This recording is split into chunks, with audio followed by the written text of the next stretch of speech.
Hello and welcome to Brexit Watch's next instalment of our little lockdown broadcasts.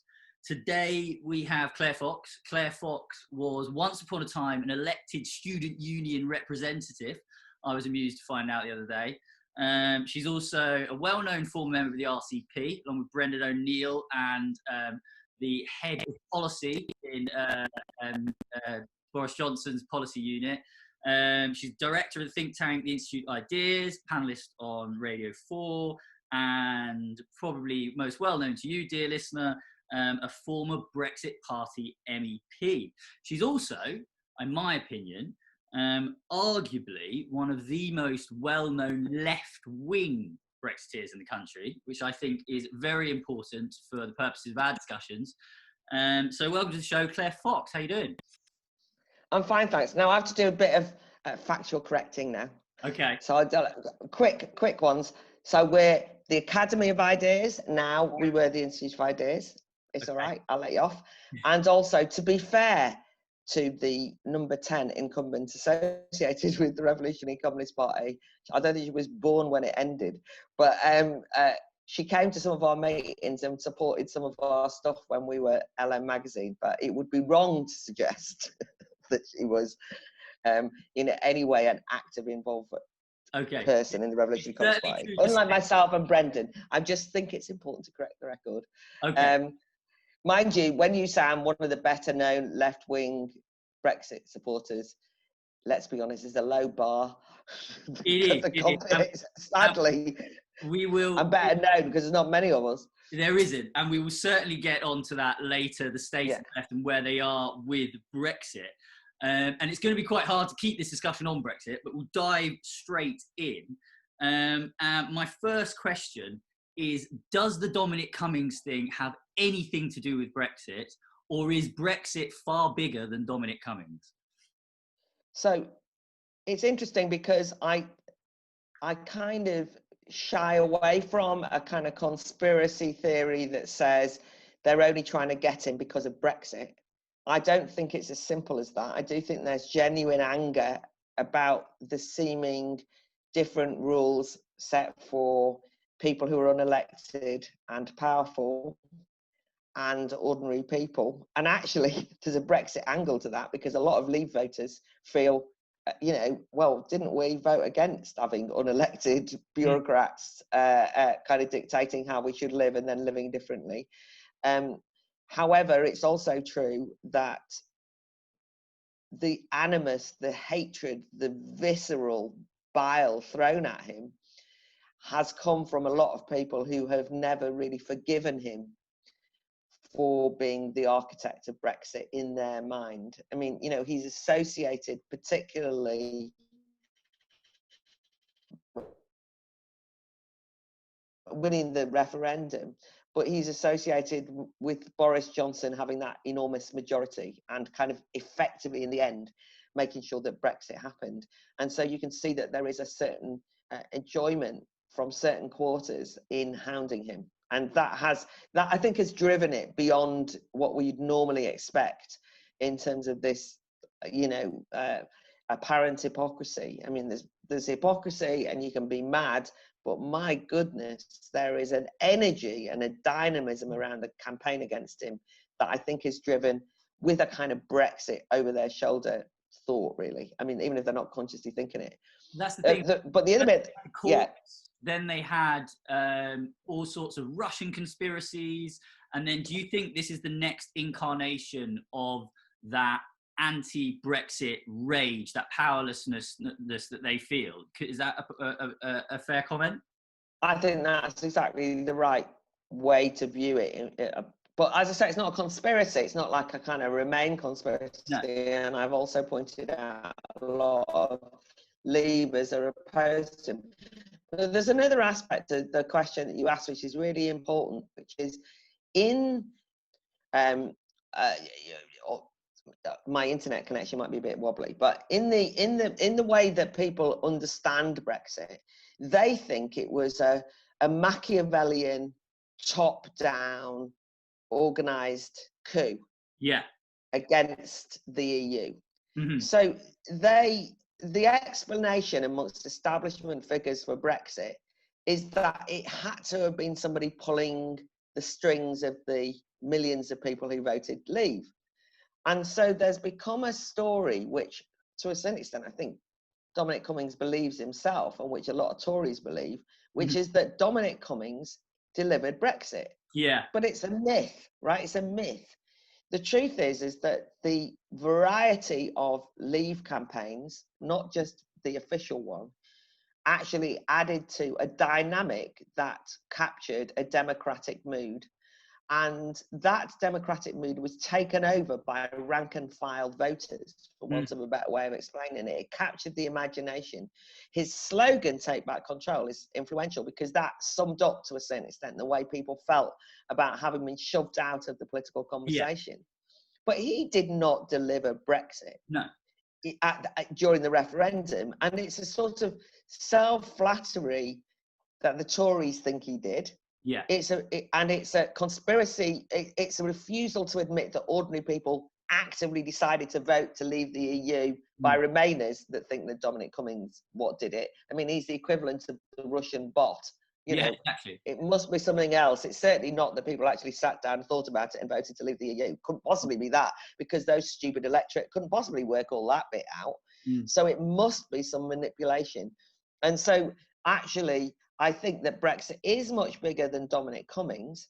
However, the nervousness at the moment is that if he is forced out at a delicate time, that he does represent at the moment a sort of one of the people with the backbone to not back off.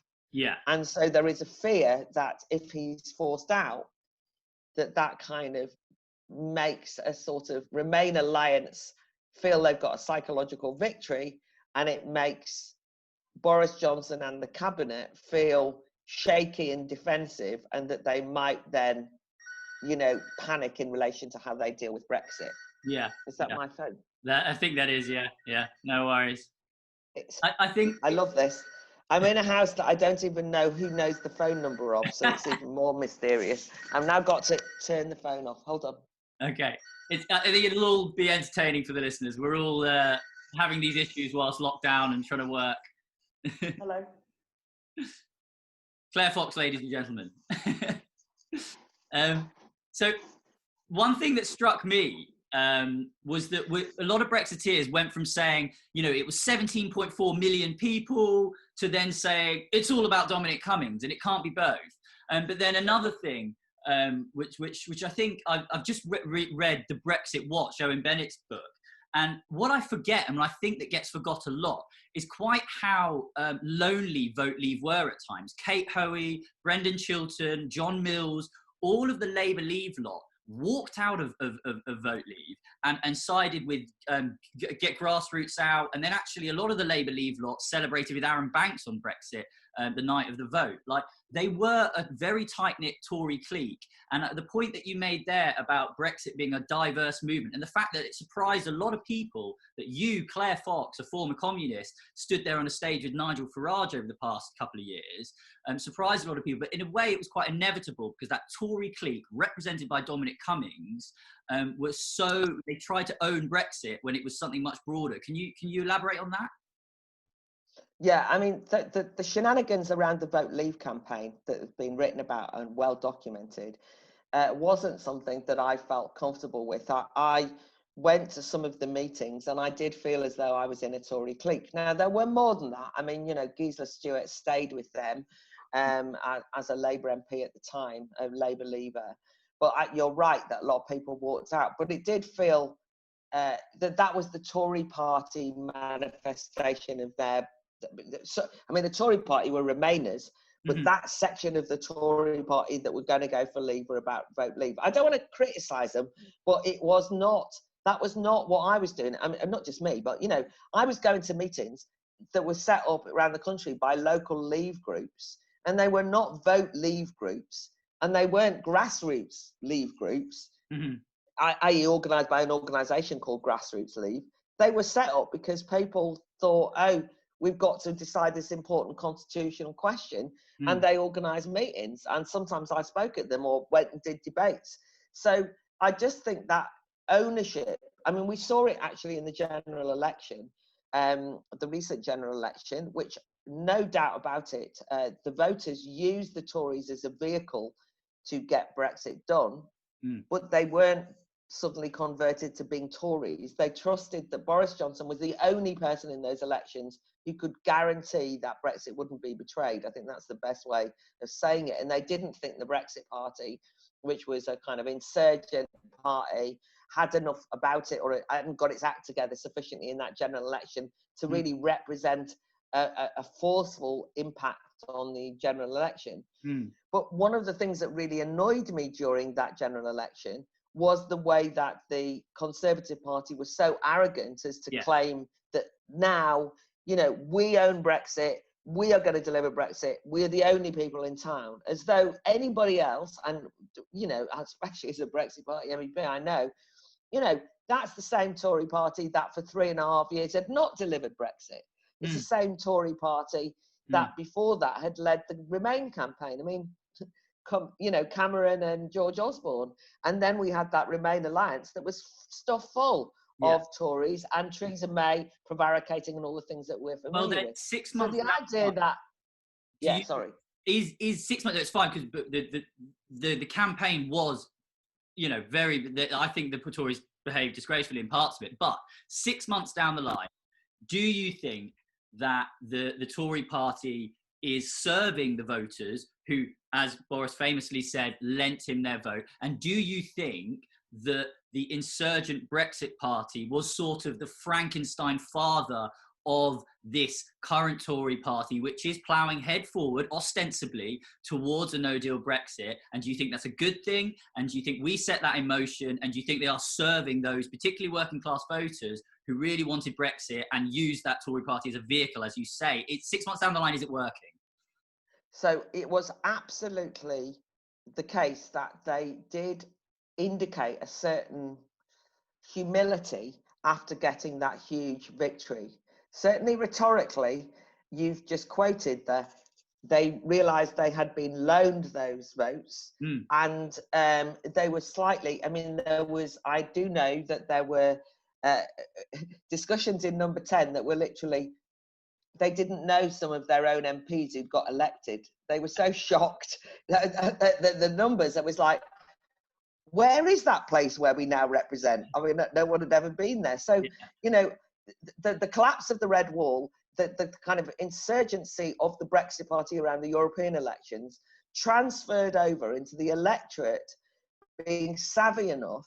I mean, the electorate only loaned votes to the Brexit Party in the European elections because they could only do that because we only just started. They didn't all go, I am now dedicated to the Brexit Party, because it didn't really exist. So they had to make a decision then. They used the Brexit Party as a vehicle, and then they used the Tory Party as a vehicle. So then Tories get in on the basis of that, and they started to make the noises that would indicate that they had to behave differently. And I suppose if Cummings is associated with anything, the Cummings wing of the Tory party, even though he's not elected, it was with an understanding that there needed to be substantial change. Yeah. You know, it wasn't just change in terms of let's throw a few pennies at, you know, at Stockport. You know, it wasn't just like we better build a bit of infrastructure in the north to keep these blue-collar workers happy. There was more of a discussion about changing things more substantially. And we were about to find out whether that was going to happen or not when coronavirus hit. And so I think that it isn't easy now to see whether they were all talk and not prepared to do it. They certainly had the intentions. I do know that they were behaving as though they were going to be a different kind of party. And quite a lot of the old patrician Tories, the establishment Tories, even some of the Brexit establishment Tories were found it all a bit distasteful, maybe, that the Tory party was expanding its remit to try and accommodate a completely different group of people in its support base. And I mean, but we weren't sure. So there was always a potential civil war there. You know, there was always a potential unhappy alliance. And I wanted to believe, because I wanted it not to be sold out, that although I never trusted the Conservative Party, I wanted to believe that something sufficiently had happened would really shake things up in the UK. Good. I mean, what I found extraordinary was this: just a couple of months after Philip Hammond, one of the architects of austerity, was out of office, the Tory party had banned the word austerity. It was just the change, and that must have upset a lot of Tories in there, that they were having to adapt that quickly. But let's bring it to coronavirus, because you spoke about how it's going to make it hard to judge how serious the Tories were about that. But it's going to make all sorts of things to do with Brexit incredibly hard to judge. The economic question about Brexit is going to become almost impossible to decipher whether or not we're better out. And each side, I foresee using that to weaponize their own arguments. Do you think that's a problem or a good thing for Brexiteers, that there's just chaos across the board economically? No, I mean, of course. Well, first of all, it's not good for anyone that there's chaos across the board economically. But I mean by that that's going to discombobulate us all as well, isn't it? To me, it means that the whipping up a project fear around a no-deal Brexit, which, as we know, has almost become a fine art amongst the kind of European movement and the Remain alliance, such as it is, they can try and say, well, we've got so much disruption now, that is why make it worse with the uncertainty of no deal. But actually, it doesn't sound very convincing, because every dystopian vision that they ever put forward has already happened. Yeah. I mean, it doesn't really work. And also, I think the coronavirus has exposed brutally the mythology around the European Union as some sort of happy solidarity machine that represents all European countries that are its member states.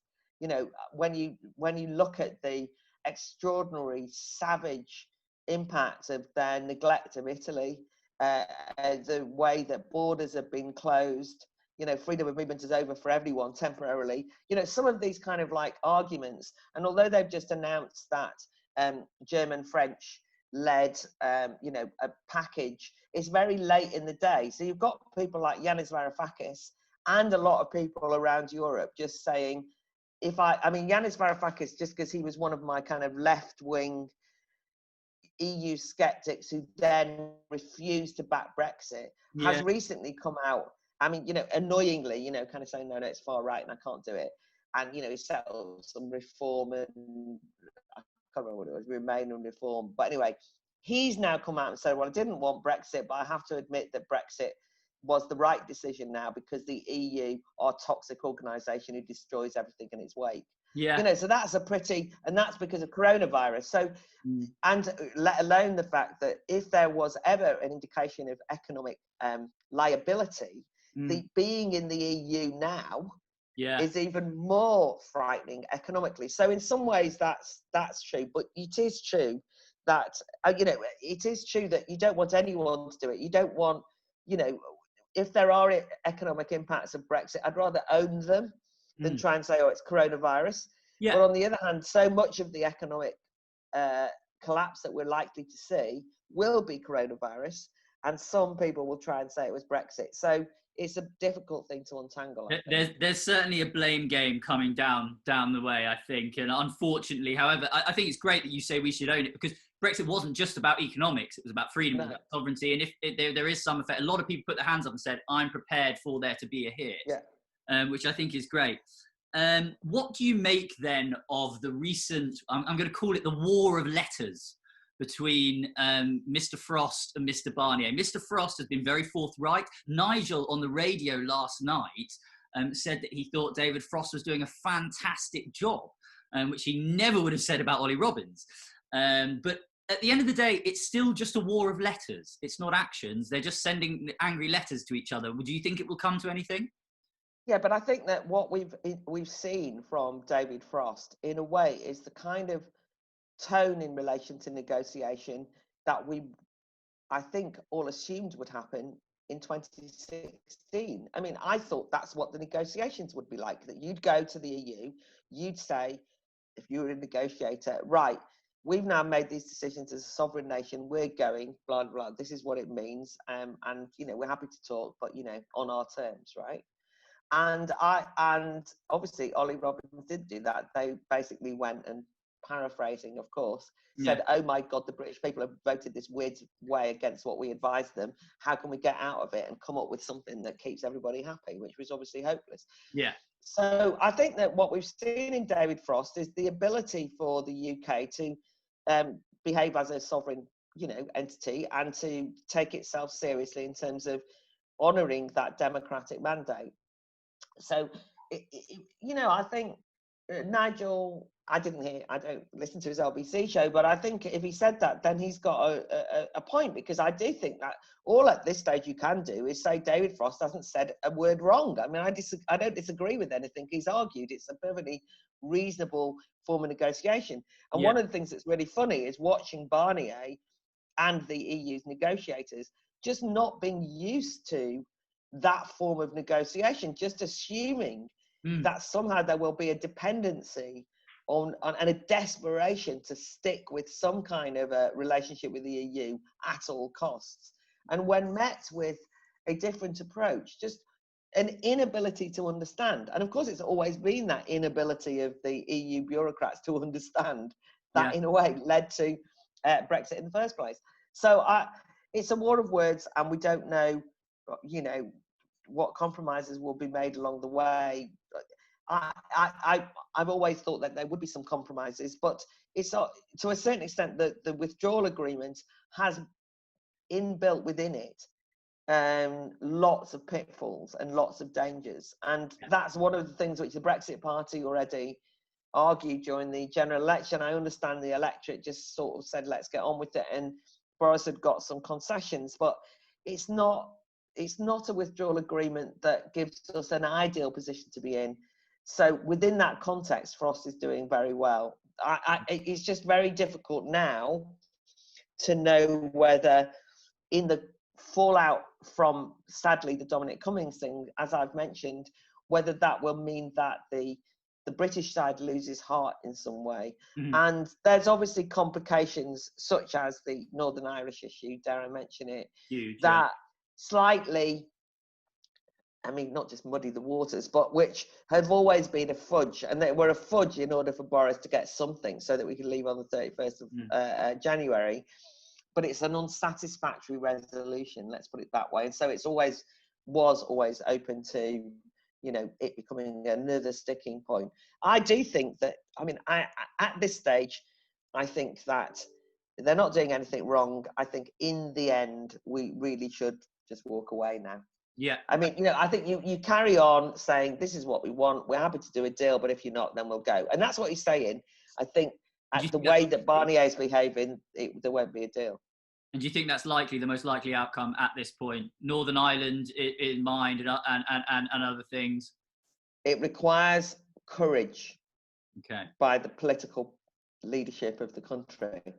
And what is uncertain is how much that courage exists. Okay. So they haven't done anything wrong, but because we're in the middle of another crisis in which popularity is not high, etc., there is always a danger of a kind of collapse of courage and a kind of hiding away from doing anything that appears to be controversial. However, it has to be said that if Boris Johnson, as the Prime Minister, does delay, for example, the extension or in any way fudges, after the ambivalence around coronavirus, I think that he really will have a problem with the electorate. Interesting.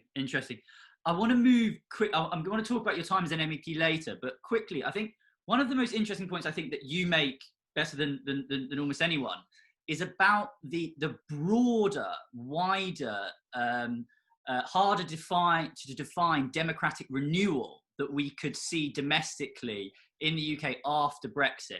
MEPs will be directly accountable for a lot more. They won't be able to blame certain issues on the EU. People will feel empowered. Can you just talk me through, hypothetically, how you think there might be this democratic renewal in the UK once we break free of the EU, and some of the more unexpected political effects? You've spoken a lot about how politics is going to come to life again. Can you tell me about that, away from the dry rooms of Westminster and Brussels, out in the street? How is Brexit going to revive our democracy and our society?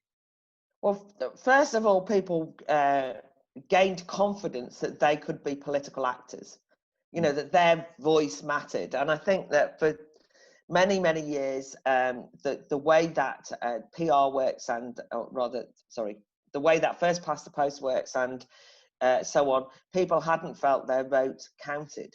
Mm-hmm. And then the referendum meant it counted. Then it didn't count again for 3.5 years, which was why when eventually it counted, it meant so much. People just clinged onto that, you know. So if you have a kind of confidence that you are somebody who, you know, that politicians gain their legitimacy and their authority from you, the voter, that gives you a greater stake. And if you believe that, and that's what I think Brexit was about, then that means that you're much more prepared to be actively involved. Not, you know, I don't mean everyone is compulsory. It's compulsory that everyone becomes a political activist, but you feel as though you can start dictating the terms a bit more. And there was, in that sense, a kind of inspiring, you know, rank and file movements growing up and people wanting to stand in council elections and get involved in local affairs, and also just being much more vocal in what they thought about the political elite and the political class when they made mistakes. And one of the things that has always struck me in relation to the EU issue, and I always tried to make this point, not every Eurosceptic agreed with me, was that the EU was not a foreign imposition on domestic politicians. It was something they bought into, and they used the EU very often as an excuse for decisions which they wanted to make, but which they didn't have the, you know, they didn't want the hassle of having to go out and persuade the domestic electorate of something controversial. So they come back and say, oh, it's the EU's regulation, or it's this, that, the other. Now they have to own every decision. And one of the things that was really interesting recently was the banning of menthol cigarettes. I mean, it's like a tiny little story. What's the bother of it? But, you know, menthol cigarettes were banned by the EU. We've left the EU. There was no basis on which the UK government had to then go, we'll ban menthol cigarettes. But actually, they banned menthol cigarettes. And they didn't, and that was because themselves, did they, to the electorate? They just, no, the EU did it.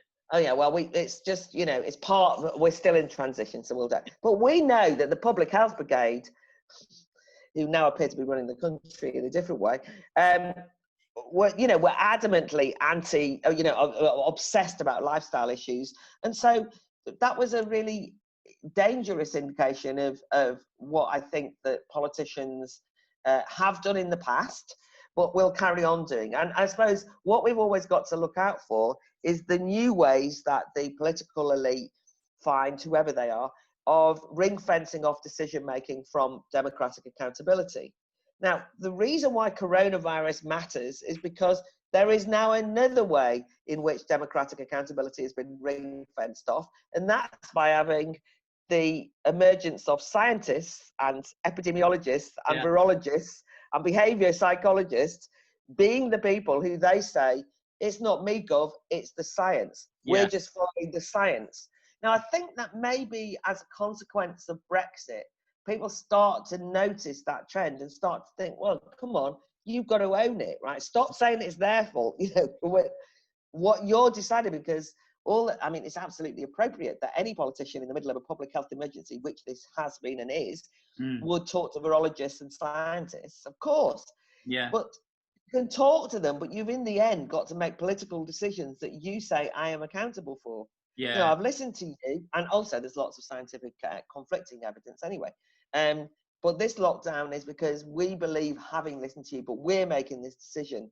So I think that what I would want to see moving forward, and the legacy of Brexit, is that every time some politician tries to say, oh, well, no, that decision is not one that you, the public, can have a say on, that the public will get a sort of antennae. Yeah. And think they're basically shoving off into some technocratic sphere where we're not allowed. Yeah. That's not on. I want to be there. I want to have my say in relation to it. I think that is honestly, I think that's one of the most unexplored effects of Brexit that we'll see down the line, a real revival.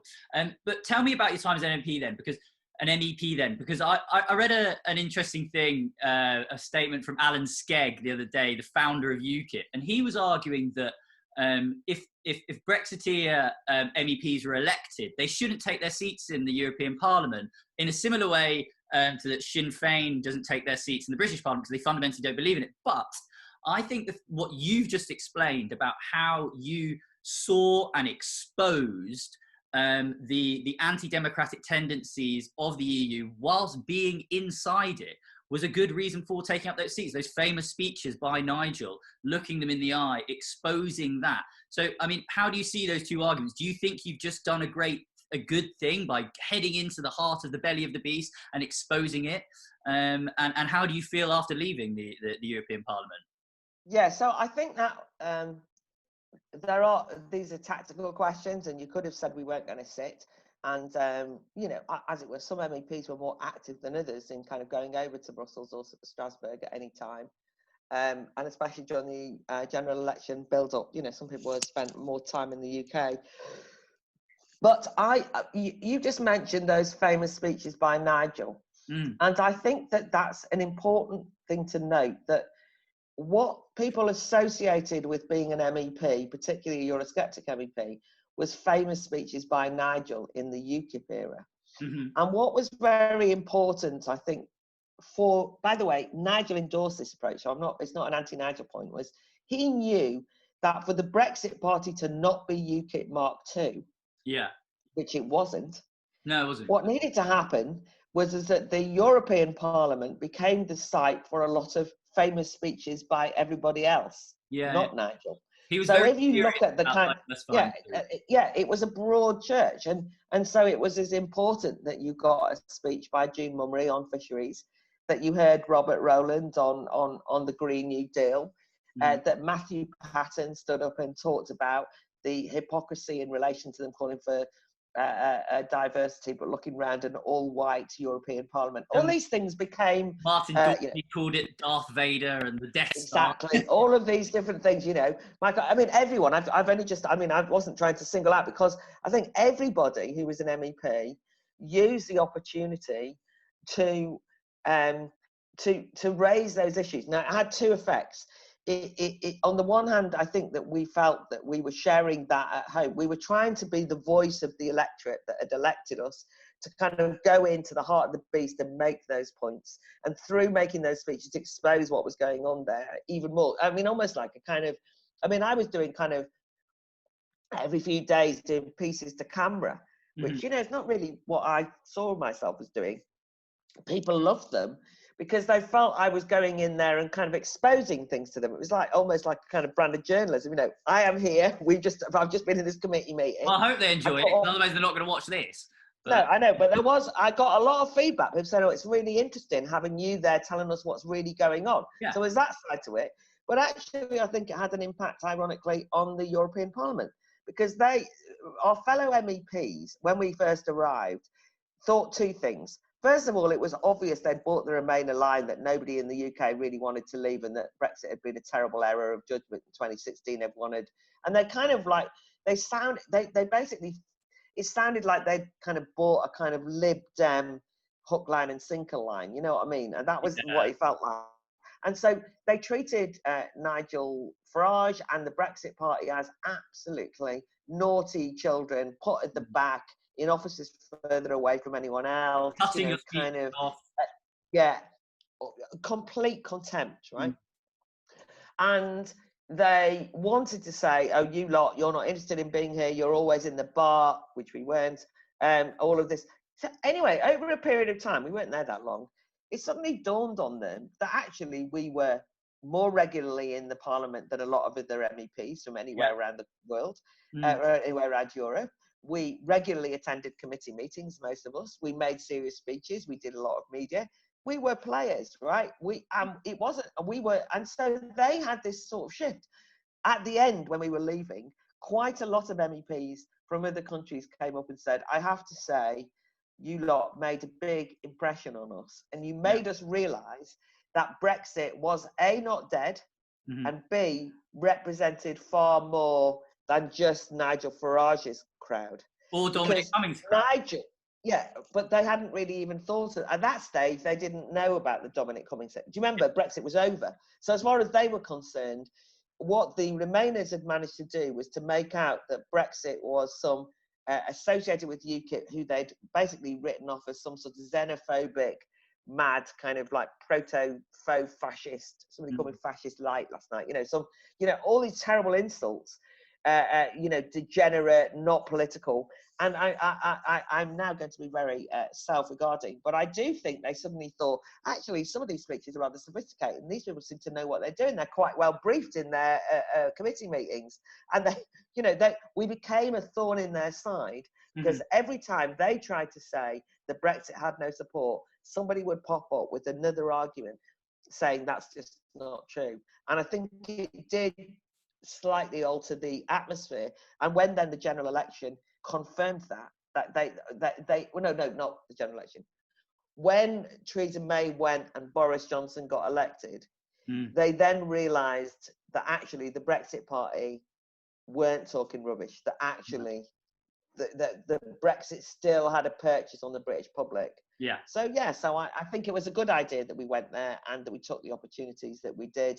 And even though we all often didn't agree on issues that were not Brexit related, as a team, we worked very well together. Having worked with all of you as well, I think you did a great job. You gave me a lot of work some days, responding to all the newspapers, but it was good stuff. I want to move on quickly to the media, because you're someone that works very, very closely with the media, and you're a commentator, and you know how these things work. The media has been brought into focus once again, by the Dominic Cummings issue, crowding around his house, berating his elderly parents.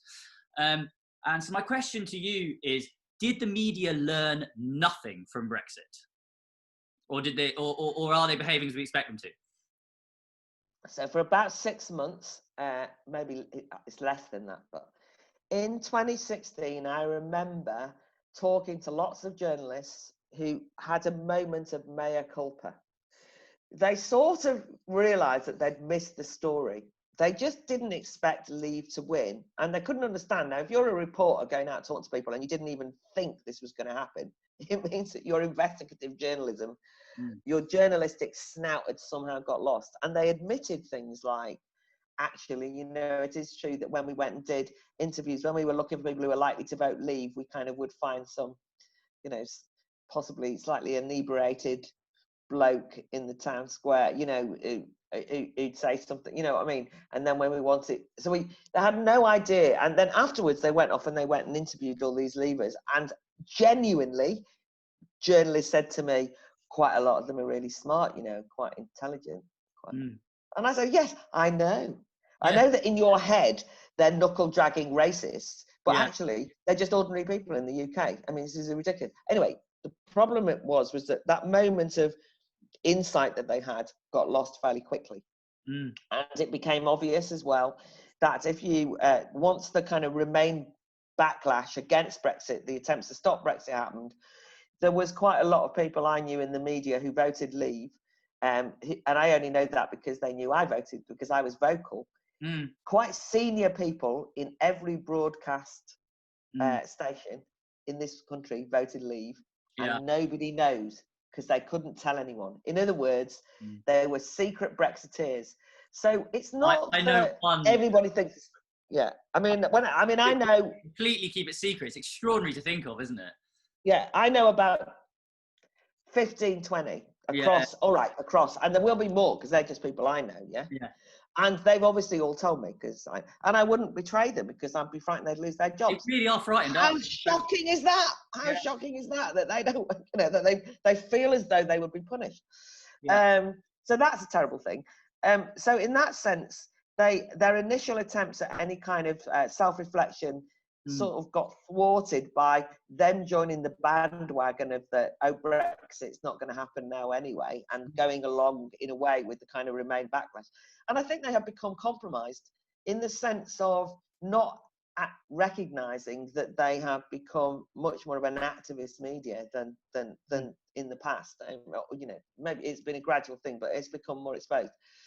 Yes. Oh, the way they behaved in the last few days. My God. I mean, extraordinary, really. They don't. But on the other hand, what I was going to say was the difficulty is that this backlash. Because we've seen them every day at the press conferences, and of course this is not the whole of the media. There's fantastic articles being written, some great TV and radio pieces coming out, but they're not the things that we focus on. Me listening to a great great discussion program on coronavirus on Radio 4 is Yeah. not what everyone's doing.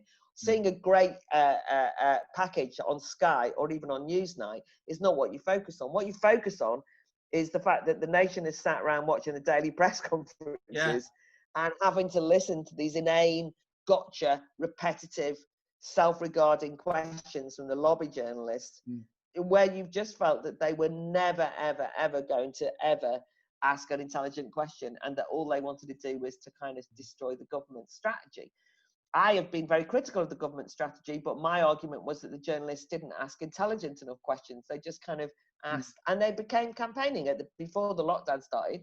They were demanding a lockdown and saying, why weren't the police involved in arresting people? I mean, for God's sake. Anyway, since the Cummings thing, they've gone completely over the top, haven't they? And I think that whereas I am not objecting to the media exposing the Cummings story, if you get a story like that, you're not going to, fine, that's good, right? I don't object to that.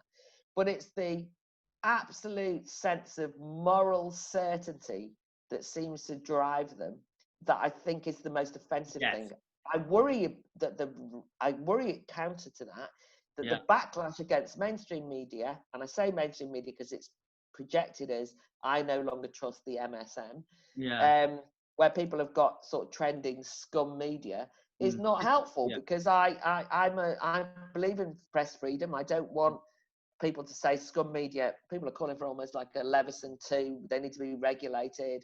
Don't trust a word they say. That's not my tradition at all. I'm a free press person, but they're not helping me defend them. Is that campaigning edge. I mean, so the latest example is Emmy Maitlis with her speech on Newsnight last night was very opinionated. And then she retweeted someone this morning praising her, quote, savage brilliance. Now, she's clearly unrepentant about giving her views so poignantly. And I have no problem with journalists having views. I find it almost more annoying when they pretend not to and they pretend to be impartial. But it's that moral certainty that I am impartial, but I also have this view, and therefore it must be right. And if you disagree with it, I think gets people so much. Do you think it would be better if they were more honest, they put their views, wore their views on their sleeve, or do you think they should return to a more old school BBC form of impartiality? What is the solution out of this, where things like Brexiteers don't get beat down, or anyone that criticises the lockdown equally? What's the solution? Yeah, so I think that there is a real role for impartial news coverage. And that kind of tradition, I've noted with interest that Alistair Stewart, who was entirely unfairly lost his job in some terrible, culture war version around identity politics, a kind of outstanding news broadcaster. He's very good on the importance of impartiality. He's back on Twitter now, so that's how I know. He's very good. He's very good on the impartiality question, because you have a sense that the actual news side is something that you want to be able to look at and kind of work out, broadly speaking, as a viewer. The point about impartiality, the theory of it, is that we, the viewers, are honoured. We are treated as adults. We are given the information so we can make our own minds up. There's a role for that, right? I don't mind that. I don't want everything to be an editorial.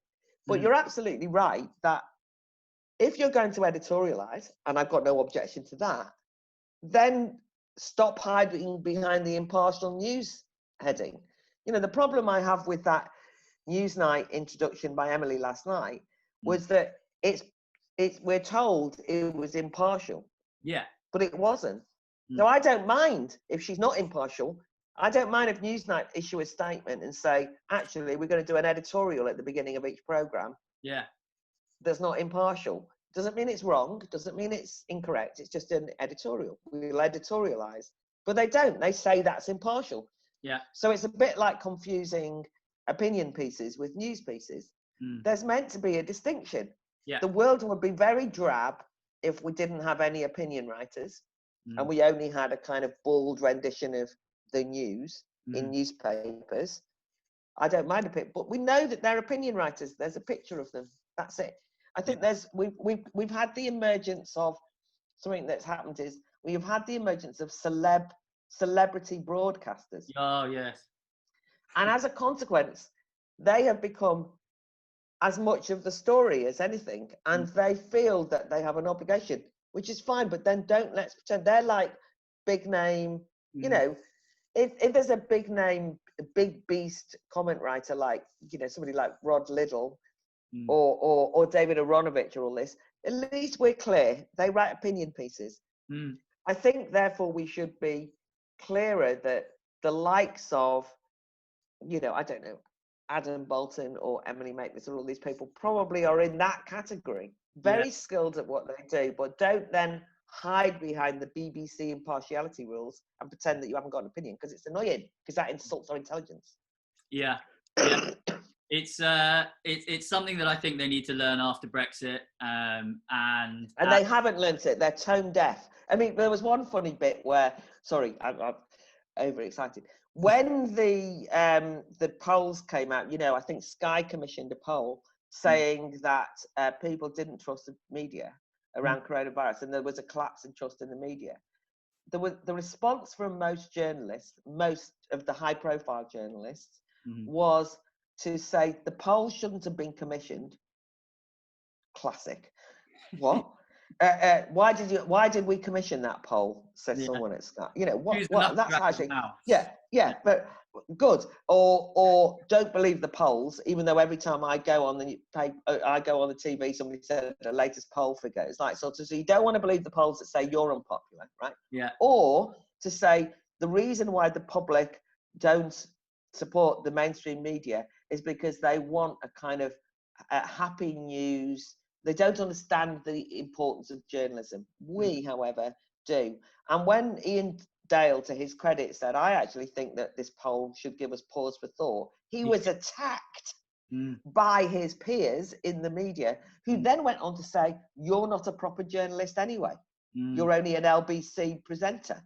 So there was the arrogance and the tone-deaf nature of the media that won't for 1 minute consider that there is a crisis in the media, I think is indication, as you started off saying, that no, they didn't learn anything from Brexit. Having booked literally hundreds of them over the general election, it was the broadcasters, that celebrity status, that I really noticed. But anyway, I will say, I'll end by saying I'm disappointed that you didn't start smoking halfway through the interview, as you did on Sky the other day and became a meme. I thought that was hilarious. So I'm very disappointed. I was tempted, but I try not to be overly a caricature of myself. And it was an accident on Sky. All right, on caricature of a Brexiteer. But thank you very much for joining us. Do look out for Claire. She's putting on the Battle of Ideas, hopefully later this year, if it goes ahead. She's always on the radio, on the TV. Look out for her and her organisations. We are Brexit Watch. It's Brexit-Watch. Check it out online. Brexit Watch 5 on Twitter. Do give us a follow. And we'll be analysing things. We've got 1 month to go before the deadline for extension. It's a crucial period. So please keep up to date with everything. Thank you very much, Claire Fox, for joining us. And hopefully I'll see you at the pub soon when this all blows over, all right? Absolutely. Sooner the better.